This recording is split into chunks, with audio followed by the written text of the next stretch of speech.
இன்றைய விடியல் இணைய தொலைக்காட்சியின் அடுத்த நிகழ்ச்சி தினமும் தொடரும் கதை. விடியல் குகனின் 4 திசை புயலின் 2ஆம் அத்தியாயம், கைகுலுக்கிய காதல். வாருங்கள் கதையை தொடருவோம். கூட்டத்தின் தலைவன் போல் இருந்த ஒரு நெடிய கருத்த மனிதன் திரைவர் பக்கம் வர பின்தொடர்ந்தது கூட்டம். திரைவர் ஜன்னல் வழியே தலையை வெளியே நீட்டினார். எங்க ஊர்லயும் பஸ் இருத்தனும், நிப்பீங்களா இல்லையா? நிக்குமென்னு சொன்னாத்தான் பஸ்ஸை விடுவோம், என்ன சொல்வீங்க? பின்னால் இன்னொரு பஸ்ஸும் வந்து நின்றது. எதிர்பக்கம் இருந்தும் இன்னொரு பஸ்ஸும் வந்தது. அதுவும் நிறுத்தப்பட்டது. இப்படி எல்லா ஊர்கார்களும் கேட்டா நாங்க எப்படி பஸ்ஸை டைமுக்குள்ளே எடுக்க முடியும்? அதுக்கெல்லாம் டவுன் பஸ் இருக்குங்க, எங்களை தொந்தரவு பண்ணாதீங்க என்று ஒரு பஸ் டிரைவர் தைரியமாக பேசினார். அதெல்லாம் முடியாது, எங்க ஊரிலே பஸ் நின்னே ஆகணும். இல்லை, நான் விட மாட்டோம். எல்லாம் ரோட்டிலே அப்படியே உட்காருங்க, பார்த்துக்கலாம் ரோட். தலைவரின் ஆணைக்கு கட்டுப்பட்டு தொண்டர்கள் ரோட்டில் கோஷம் போட்டபடியே அமர்ந்தனர். பயணிகள் ஒவ்வொருவரும் ஒவ்வொரு கருத்தை கூறிக்கொண்டு நிலைமையை வேடிக்கை பார்த்துக் கொண்டிருந்தார்கள். அருண் 2 தரப்பு கருத்திலும் நியாயம் இருக்கிறது. ஏதோ ஒரு வழியில் சமரசம் காண வேண்டும் என்று எண்ணினான். பஸ்ஸில் இன்ஸ்பெக்டர் உட்பட பல பெரிய மனிதர்கள் இருந்தும் ஏதும் செய்து சமரசப்படுத்தி பஸ்கள் போக வழி செய்ய முடியாமல் பிழைத்துக் கொண்டிருந்தனர். 1 மணி நேரத்திற்கு பின்னர் எப்படியோ தகவல் கிடைத்து போக்குவரத்து அதிகாரி, கோட்டாட்சி தலைவர், தேசி போன்றவர்களெல்லாம் வந்து சேர்ந்தனர். அந்த ஊர் பிரமுகர்களுடன் பஸ்களை விடுங்கள், பேச்சுவார்த்தை நடத்தி தீர்வு பெறலாம் என்று கேட்டுக்கொண்டதன் பேரில் பஸ்கள் விடப்பட்டன.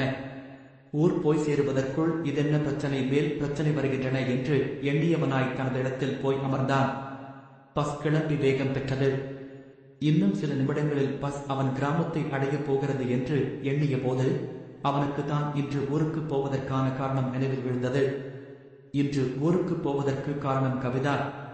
அவள்தான் டோட் என்று எண்ணிய போது அவன் உதடுகள் கவிதா, என் இனிய கவிதா என்று பலமுறை முணுமுணுத்தன. அவளை சந்தித்த நாள் அவன் நினைவில் எழுந்தது. பிகாம் படித்து முடித்து 2 வருடங்கள் வேலை இல்லாமல் இருந்து MLA சிபாரிசில் ஒரு தனியார் நிறுவனத்தில் கிளார்க்காக சேர்ந்தான். அவனைச் சுற்றிலும் புதுமுகங்கள். சிலர் அவனிடம் வந்துதானாக அறிமுகமாகிக் கொண்டனர். அவன் யாரிடமும் பேசாமல் தனக்கு காட்டப்பட்ட மேசையில் உட்கார்ந்தான். மேஜை மேல் இருந்த பைகளை புரியாமல் புரட்டிக் கொண்டிருந்தான். இயல்பிலேயே அவன் ரிசர்வ் மாதிரி. புதியவர்களிடம் பழக தயங்குவான். ஆனால் பழகிவிட்டால் கொட்டியாக பேசுவான். அவன் அமைதியாக இருந்தபோது அவள்தான் வந்தாள். கவிதா. ஹலோ, என் கவிதா. கிளேடு மீட் யூ என்று கையை நீட்டினாள். திடீர் குரலும் அவள் நீட்டிய கையும் அவனை குழப்பிவிட்டன.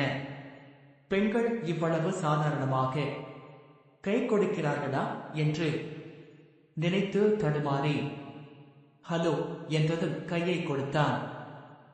ஏன் வருண், கிளேடு டு மீட் யூ. இருவரும் லேசாக கை குலுக்கியதும் புன்னகையோடு கைகளை விட விட்டுக் கொண்டனர். நான் இங்க அசிஸ்டண்டா இருக்கேன், மற்ற விவரங்களை இலஞ்ச் டைம்ல பேசலாம், வர்றேன் என்றாள். அவள் புன்னகையுடன் நகரும் போதே அருண் பார்த்து கொண்டிருந்தான். அக்கம் பக்கத்து வாசிகள் அவனை பார்த்து சிரித்தார்கள். இப்படி திகைப்போடு ஆரம்பித்த கவிதாவின் உறவு நாளுக்கு நாள் வளர்ந்தது. அவள் மிக சகஜமாக பேசினாள், பழகினாள். அவனும் நாளடைவில் அவளைப் போல் சகஜமாக பேசி பழகினான். அவள் எல்லோரிடமும் அப்படித்தான் பழகினாள். ஆனால் அருணிடம் சிறு மாறுபாடு இருந்தது. அவளுடன் அதிக நேரம் பேசும் அவனுக்கு மானசீகமாக காதல் உண்டாக ஆரம்பித்தது. அவளிடம் எல்லா விஷயங்களும் பேசி வந்தாலும் காதலை மட்டும் தூக்கி சொல்ல இயலவில்லை. எப்படியோ தைரியத்தை வரவழைத்துக் கொண்டு ஒரு வழியாக சொல்லிய போது அவள் பெரிதாய் சிரித்தாள். நான் முன்னரே நினைச்சேன் இப்படி ஒரு நாள் சொல்லுவீங்கன்னு. ஆனா அருண், நான் இன்னும் இதை பற்றி யோசித்துப் பார்க்கவில்லை. ஒரு 2 நாள் டைம் கொடுங்க, யோசித்து பார்த்து முடிவு சொல்றேன். என்ன என்று சென்றாள். சொன்னபடியே 2 நாள் கழித்து அவள் முடிவு சொன்னாள். அருண், உங்க குணம், நடத்தை, அழகு, அறிவு, அன்பு, பொருளாதாரம் போன்ற விஷயத்திலெல்லாம் ஓடோக்கே. நம்ம சாதி கூட வேறதான். அது கூட எனக்கு பிரச்சனை இல்லை. எனக்கு அம்மா இல்ல, அப்பாதான். அம்மா இல்லாததாலே அப்பா ரொம்பவும் செல்லமா வளர்த்தார். என் அப்பா பள்ளிக்கூட ஆசிரியர், உலகம் புரிஞ்சவர். என் விருப்பத்துக்கு எவ்வித தடையும் போட மாட்டார். நான் தப்பு செய்ய மாட்டேன், தவறான வழியில் போக மாட்டேன்னு அவருக்கு என் மேல நிறைய நம்பிக்கை உண்டு. அந்த நம்பிக்கைக்கு நான் எப்பவும் குந்தகம் விளைவிக்கலே. உங்களை எனக்கு பிடிச்சிருக்கு, உங்களை நான் காதலிக்க தயார். ஆனா நாம வாழ்க்கையில சேர வேணும், வாழ்க்கை நடத்தணும். அது முடியக்கூடிய ஒண்ணுன்னு தோணிச்சின்னா காதலிக்கலாம், இல்லைன்னா நாம எப்பவும் நண்பர்களா இருந்துக்கலாம். கவிதா, நானும் ஏதோ விளையாட்டா காதலிக்கிறேன்னு சொல்லலே. வாழ்க்கையிலே ஒன்னு சேரணும்தான் விரும்புறேன். உங்க வீட்டிலே இதற்கு சம்மதிப்பார்களா? சற்று யோசித்தான் மனமாக. கவிதா, எனக்கு வீட்டிலே இருப்பது தாய் மட்டும்தான். எனக்கும் சாதி ஒரு பிரச்சனை இல்லை. என் தாயை சம்மதிக்க வைக்க இயலும்னு நம்புறேன். உங்க நம்பிக்கை வெற்றி பெற வாழ்த்துக்கள் அருண். இப்பவே நாம இருவரும் காதலிப்பதா நினைச்சுக்கிங்க. ஆனா முதல்ல உங்க வீட்டே உங்கள் தாய்கிட்ட சம்மதம் தெரிஞ்சு வாங்க. சம்மதம் கிடைச்சா காதலிக்கலாம், இல்லைன்னா இப்படியே நண்பர்களாயிட்டோ.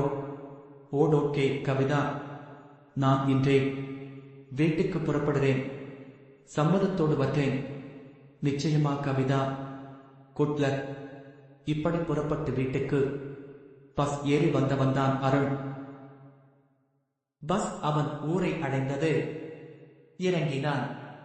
வீட்டை நோக்கி தெருவில் நடந்தான். வீட்டை நெருங்கும் போது திடுக்கிட்டான். வீட்டின் முன் நிறைய பேர் கூட்டமாக நின்றிருந்தனர். வீட்டில் யாருக்கு என்ன? அம்மாவுக்கு உடம்புக்கு சரியில்லையா? துரிதமாக நடை போட்டு வீட்டை அடைந்த போது அவன் தாய் ஓடி வந்து கட்டிக்கொண்டு கதறினாள். அவன் என்னவென்று புரியாமல் விழித்தான்.